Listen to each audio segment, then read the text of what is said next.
Everybody, it's Greg from Douglas Counseling. I wanted to talk to you guys today about something I do with anybody who comes in after the discovery of a betrayal or an affair.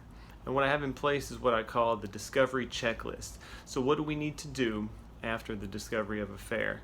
And how is that different for each partner? So, for the injured partner, there are 5 very specific things that I want you to start to do.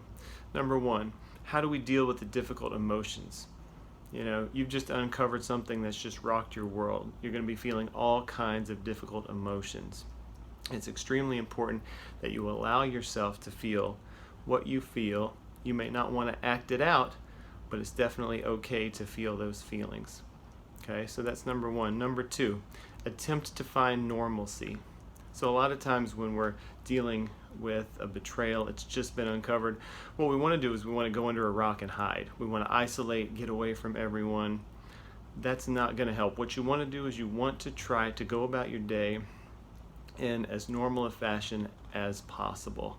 It's easier said than done, but I really advocate for people to do this. Number 3, reach out for help and support. Okay, this means setting up an appointment, finding a trusted therapist. It may mean finding a trusted friend to talk to or a family member. Now you have to be careful about talking with friends and family members about what's going on in your relationship, but if you have somebody you can trust, you know they'll have your best interest at heart, you feel better after talking to them, it's going to be really important for you to have somebody like that in your corner. Number 4, think small picture, not big picture. So you don't want to make any quick decisions about, do I stay in the relationship? Do I leave the relationship? Okay, the emotions are going to be way too intense for you to think clearly, insightfully, thoughtfully about all the different factors you have to consider when making that really difficult choice. So what I advocate is give yourself 3 months. Give yourself 90 days to just kind of process through the thoughts, the feelings, see where you're at, and then you can make a decision about what you're going to do relationship-wise. Number 5, focus on individual health. Okay, you're going to need to recover individually, regardless of whether your relationship stays intact or not. So focus on those core things that help us to feel good, especially on self-esteem, self-worth. Make sure that you're doing what you can for yourself physically. Take care of yourself, eat well, try to sleep as much as you can, get exercise. Self-care is extremely important. Okay, so those are the 5 key things on the checklist for the injured partner. What about the injuring partner? What do they need to look at? So, number 1, dealing with your partner's emotions. This is extremely difficult. It's so hard to deal with the barrage of insults that come your way, or just your partner's mood swings. It's going to be this way for a while. It's so difficult.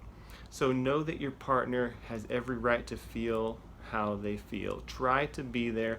Use patience. Be supportive. Okay? Really work on using as much patience as you can muster. It's really needed. Number 2, make a heartfelt apology. If you're feeling shame and guilt about hurting your partner, let them know.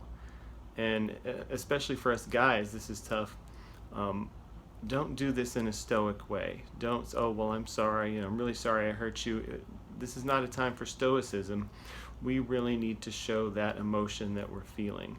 Your partner needs to believe that you're remorseful about hurting them. So this is extremely important. Number 3, take your partner's lead. People react differently, depending on who they are and what they need. Some people want more closeness. They feel more comfortable with their partner in their presence, spending more time together. Others want more space. Others might want you to not be in the same room, or maybe not even in the same house for a while. So your partner may need different things. Be responsive to that. Ask them, what are you looking for? Do you want me to be closer? Do you want a little bit more distance? How can I best help you? That's going to be extremely important. Number 4, don't take everything personally. Okay, what we like to do a lot of times is our partner hits us with a barrage of insults, calls us every name in the book. It's very easy to get defensive. What you have to do is exercise patience here. know that what they're going through is maybe the most difficult time in their life. For a lot of people, it really is.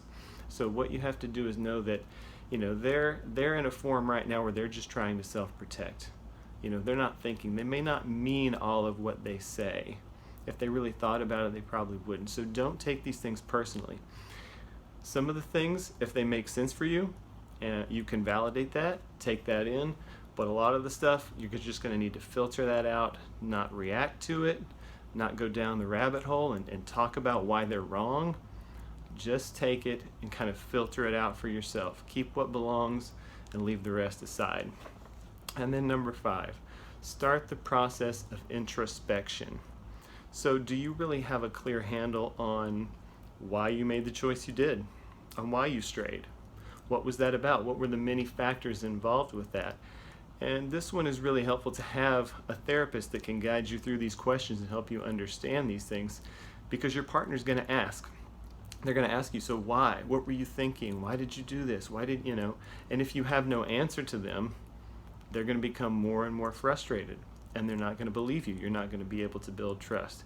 So very important. Need to be introspective, need to understand what's happening for you. Okay? So some final thoughts.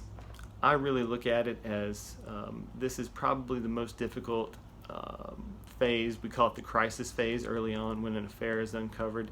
It's going to be extremely tough for the next few weeks, maybe next few months. So just have that in mind. Okay? It's going to be tough, but you're going to need to work on enduring. And also keep in mind that the discovery of an affair doesn't mark the end of a relationship.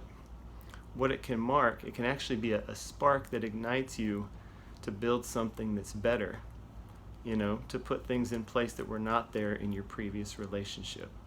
So like anything else, it depends on how you see it, but that's a very important thing to keep in mind.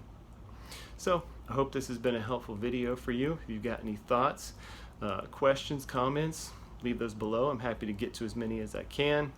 If you want any information, you can reach out, Douglas Counseling.